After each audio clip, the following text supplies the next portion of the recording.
आज पढ़ा रहे हैं अध्याय चौथा का भारत में नातेदारी व्यवस्था। Kinship system in India.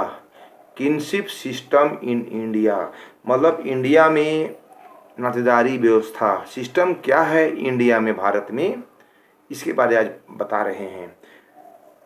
तो समाज द्वारा मान्यता प्राप्त ऐसे संबंधों को नातेदारी कहा जाता है जो रक्त विवाह और और दंत कथा पर आधारित होती है।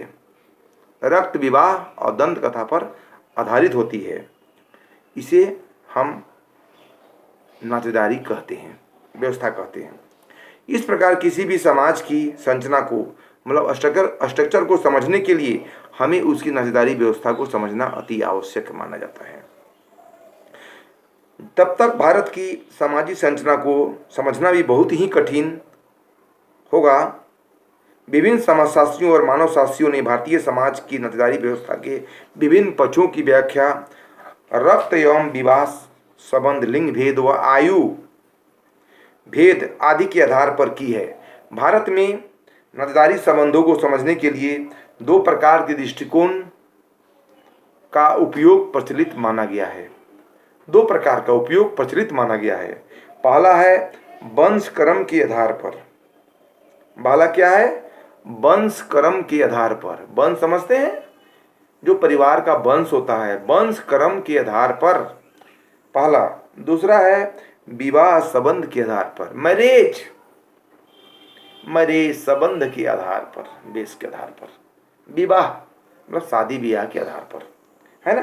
तो भारत में नातेदारी व्यवस्था के अंतर्गत प्रमुख रूप से तीन प्रकार के वंश समूहों का प्रचलन पाया जाता है।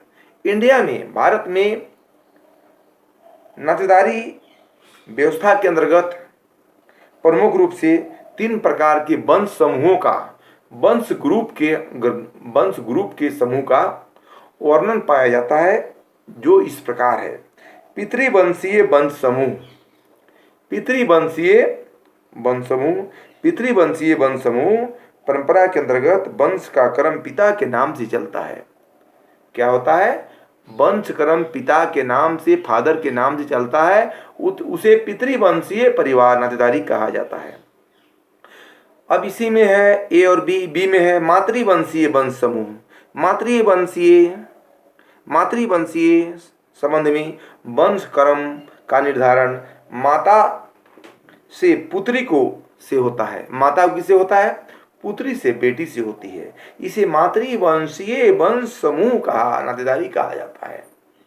अब इसी में आइए, ए बी हो गया, सी आइए, द्विपक्षीय या अभय पक्षीय वंश समूह।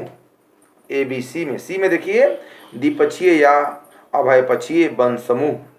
द्विपक्षीय या अभय पक्षीय वंश समूह ग्रुप जिसमें मातृवंशीय और पितृवंशीय अर्थात दोनों के ही प्रकार वंश समूह का समावेश होता है, उसको द्विपक्षीय या उभय पक्षीय वंश समूह कहा जाता है। अब आइए, फर्स्ट बताए थे उसी के आधार पे ए बी सी हो गया, वंश क्रम के आधार पर। अब आइए दूसरा, विवाह संबंध के आधार पर, मतलब मैरिज रिलेशनशिप के आधार पर। समझिए, विवाह वंश संबंधों के आधार पर भारतीय सामाजिक संरचना में, मतलब भारतीय इंडियन स्ट्रक्चर समाज में नातेदारी रिलेशनशिप के निर्धारण में विवाह संबंधों को महत्वपूर्ण भूमिका दी गई है। मैरिज को महत्वपूर्ण भूमिका दी गई है, स्थान दिया गया है। भूमिका क्या होता है? स्थान, भूमिका देना, स्थान देना। लुइस डेउमा ने अपनी प्रसिद्ध पुस्तक, लुइस डेउमा कौन है? एक समाजशास्त्री है। लुइस डेउमा ने अपनी प्रसिद्ध पुस्तक होमो हीरा रचिक्रम में दक्षिण भारतीय समुदायों के अध्ययन के आधार पर यह स्पष्ट किया है कि विवाह संबंधों के आधार पर नातेदारी को दो भागों में विभक्त किया गया है। क्या भाग में? दो भाग में बांटा गया है। कौन कौन? ए में मध्य समानांतर नातेदारी, ए में समानांतर नातेदारी, और बी में है ममेरे फुफेरे संबंधों पर आधारित नातेदारी। ममेरे फुफेरे संबंधों पर आधारित किनशिप नातेदारी। अब देखिए, नातेदारी का प्रचलन विशेषतः दक्षिण भारत में पाया जाता है। कहाँ पर? ये दक्षिण भारत में विशेष पाया जाता है किनशिप का। कुछ समाज में जाति अंतर अंतर विवाह और गोत्र बहु विवाह के नियम नहीं होते हैं। बहुत समाज में अंतर्जातीय विवाह बहु विवाह नहीं होती है। अभी तो फैशन हो गया विवाह करना, अंतर्जातीय विवाह करना, लेकिन अभी भी बहुत भारतीय समाज में जो इज्जतदार फैमिली है, परिवार है, उनके परिवार में, समाज में अंतर्जातीय विवाह का प्रचलन अभी नहीं है। वो सबसे बड़ा इज्जत को अपना सबसे बड़ा धर्म समझता है, परिवार का, समाज का, फैमिली का, अपने हित नात का। अभी भी समाज में कुछ है इंसानियत कि समाज का इज्जत है, इंसानियत है, जिंदा है समाज अभी भी इंडिया में। अब देखिए इसी में हेडिंग आई है, भारत में नातेदारी व्यवस्था की विविधता। हेडिंग है इंडिया में नातेदारी व्यवस्था की विविधता, यानी various verification of kinship system in India, यानी इंडिया में, भारत में इसकी सिस्टम क्या है। तो देखिए, जानिए, भारत में इंडिया में नातेदारी व्यवस्था को समझने के लिए कैथरीन गफ ने भूमि संबंधी सामाजिक समूहों के आधार पर वंश परंपरा की एकता को प्रदर्शित किया है। इसमें ही वंश परंपरा की एकता को क्या किया है? प्रदर्शित किया है, बताया गया है। प्रसिद्ध समाजशास्त्री, प्रसिद्ध भारतीय मानव शास्त्री इरावती कर्वे, ये क्या है? इरावती कर्वे एक मानव शास्त्री हैं, ये विद्वान हैं।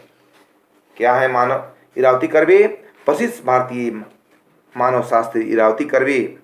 इन्होंने अपनी पुस्तक भारत में नातेदारी संगठन, किनशिप ऑर्गेनाइजेशन इन इंडिया, इनका बुक का नाम क्या है?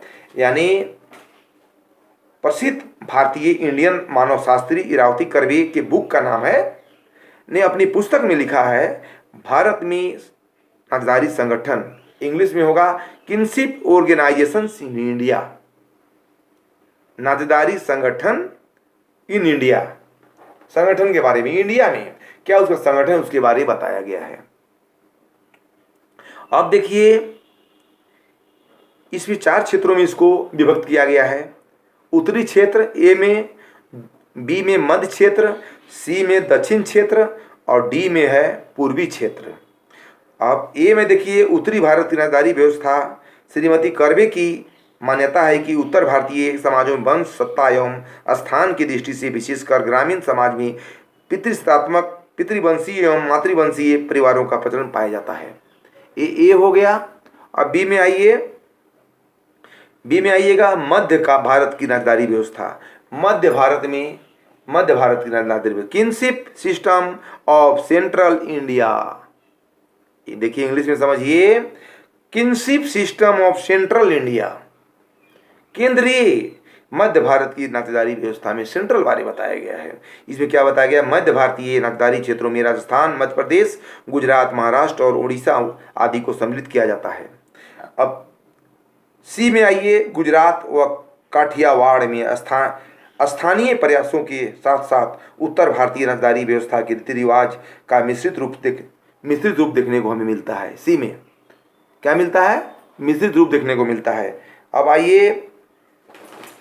आइए इसी में आइए, लास्ट बचा हुआ है मध्य भारत, दक्षिण महाराष्ट्र में ही पाया जाता है, मध्य महाराष्ट्र में ही पाया जाता है, ध्यान दीजिए। इसके बाद दक्षिण भारत में नातेदारी व्यवस्था, इसके बारे में बताया गया है।